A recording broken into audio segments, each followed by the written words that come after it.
Comscore नुसार आता isakal.com आहे देशातील नंबर 1 ची मराठी न्यूज वेबसाईट। प्रत्येक अपडेटसाठी isakal.com ला नक्की भेट द्या। नमस्कार, मी Dhananjay Sanap, the Agro One show मध्ये तुमचं स्वागत। केंद्र सरकार शेती उत्पन्नावर आयकर आकारण्याच्या तयारीत असल्याची चर्चा अधूनमधून जोर धरत असते। त्यावर समर्थनार्थ आणि विरोधात आवाज उठवले जातात। घमासान चर्चा सुद्धा झडतात आणि काही काळानं मुद्दा पुन्हा बाजूला पडतो।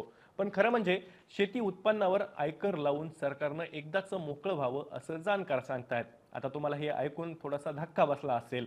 यावर कोणीतरी असंही म्हणेल की शेतकऱ्यांचं उत्पन्न आहे छटाकभर, त्यात तुम्ही आयकर लावा म्हणतायत। आधीच उत्पन्नाचा भरोसा नाही, दुष्काळात आमचा 13वा महिना आहे, पण तरीही मी असं का म्हणतोय शेती उत्पन्नावर आयकर का आकारायला हवा, यावरच आपण आजच्या द ॲग्रो वन शो मध्ये बोलणार आहोत। त्यामुळे व्हिडिओ शेवटपर्यंत बघा। तर शेती उत्पन्नावर आयकर आकारण्याची चुळबुळ देशात पुन्हा सुरू झाली आहे।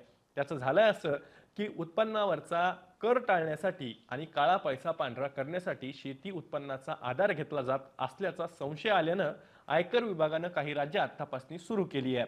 आता आधार कसा घेतलाय तर शेती उत्पन्नावर आयकर आणि जीएसटी लागत नसल्यानं काही जण शेतीच्या उत्पन्नाच्या नावाखाली करातून सुटका करून घेत आहेत।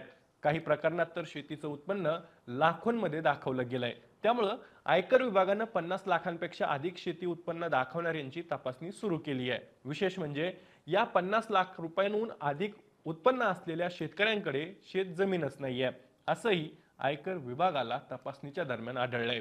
2020-21 पासून आयकर विभागानं काही प्रकरणात तपासणी सुरू केली। यामध्ये काही व्यक्तींनी 1 एकरच्या जमिनीवरती 5 लाख रुपये उत्पन्न दाखवलंय।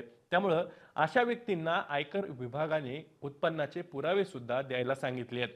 त्यावर शेतीचं उत्पन्न कसं मिळवलं तर जमिनीची विक्री करून कमावल्याचं या कथित शेतकऱ्यांकडून सांगण्यात आलंय। पण यावरही आता आयकर विभागानं सॅटेलाइट इमेजेस वापरून शेतकरी किंवा जी व्यक्ती असेल त्यानं खरंच शेतीमाल विकलाय किंवा शेत जमीन विकली आहे हेही तपासलं जाणार आहे।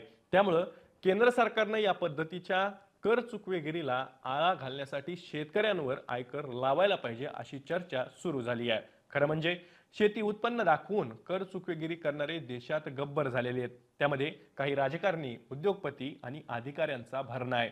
या मंडळीतून शेती उत्पन्नाच्या नावावर कर चुकवला जातो। कृषी क्षेत्रातील मोठ्या कंपन्याही यामध्ये असल्याचं आयकर विभागाच्या निदर्शनास आलंय। म्हणजे शेतीच्या नावावर ही मंडळी पोसली जाते। शेती उत्पन्नावर कर आकारला तर या गैरव्यवहाराला आळा घालता येईल आणि शेती उत्पन्नाच्या नावाखाली चाललेला गैरव्यवहार रोखता येईल। यापेक्षा महत्त्वाची बाब म्हणजे या निमित्तानं शेतकऱ्यांचं खरं उत्पन्नही जगासमोर उघडं होईल। शेतकऱ्यांना शेती उत्पन्नावर कर भरावा लागत नाही, त्यामुळं शहरी मंडळीच्या पोटात कायम दुखत असतं। पण शेतकऱ्यांचं उत्पन्न कर भरण्या इतकंही नाहीये, या भयान वास्तवाकडे कानात डोळा केला जातो। अलीकडेच देशातील शेतकरी महिन्याला किती रुपये कमवतो असा प्रश्न संसदेत उपस्थित करण्यात आला। त्यावर केंद्र सरकारकडे शेतकऱ्यांच्या उत्पन्नाचा चालू आकडा नसल्याचं कृषी मंत्र्यांनी स्पष्टीकरण दिलं। खरं म्हणजे शेतकऱ्यांचं उत्पन्न दुप्पट करण्याचं आश्वासन देणाऱ्या या सरकारलाच शेतकऱ्यांचं उत्पन्न माहित नाहीये। मग उत्पन्न दुप्पट करणार तरी कसं? दुसरीकडे शेतकरी फुकटाय आईत खाऊये अशी आवई उठवणारे कर चुकवण्यासाठी मात्र शेती उत्पन्नाचा आधार घेत असतात आणि स्वतःच्या नावापुढे शेतकरी असं बिरुद सुद्धा मिरवतात। त्यामुळे सरकारनं शेतकऱ्यांवर कर लावला म्हणजे पटापटा बिळातले नागोबा बाहेर येतील आणि शेतकऱ्यांचं वास्तव साऱ्यांसमोर येईल। शेतकऱ्यांचं मासिक उत्पन्न 2018च्या आकडेवारीनुसार 10,218 रुपये प्रति महिना असल्याचं कृषी मंत्री शिवराज सिंग चौहान यांनी अलीकडेच संसदेत सांगितलं होतं। आताही शेतकऱ्यांचं मासिक उत्पन्न 10,000 रुपये गृहीत धरलं तरी चतुर्थ श्रेणीतील कामगारांपेक्षाही शेतकऱ्यांचं मासिक उत्पन्न हे कमीच ठरतं। अर्थात यामागे सरकारची शेतकरी विरोधी धोरणच आहेत। त्यामुळे शेतकरी चळवळीचे दिवंगत नेते शरद जोशी यांनी शेतीतील उत्पन्नावर आयकर आकारला जावा अशी भूमिका मांडली होती, जेणेकरून शेतकऱ्यांना किती उत्पन्न मिळतं हेही समोर येईल। त्यामुळे सरकारनं शेतकऱ्यांवर आयकर एकदाचा लावावा, जेणेकरून दूध का दूध और पाणी का पाणी होईल। या माहितीसोबत, या विश्लेषणासोबत मी तर तुर्तास इथेच थांबतोय। तुम्हाला काय वाटतंय, शेतकऱ्यांच्या उत्पन्नावर आयकर लावायला हवाय का? आणि तो लावायचा असेल तर शेतकऱ्यांचं उत्पन्न नेमकं किती आहे? तुमची जी काही प्रतिक्रिया असेल ती कमेंट बॉक्समध्ये नक्की कमेंट करा.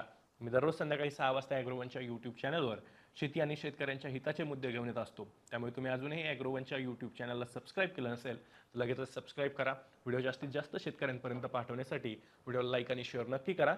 आपण पुन्हा भेटू. तोवर तुम्ही तुमची आणि तुमच्या जवळच्या माणसांची काळजी घ्या.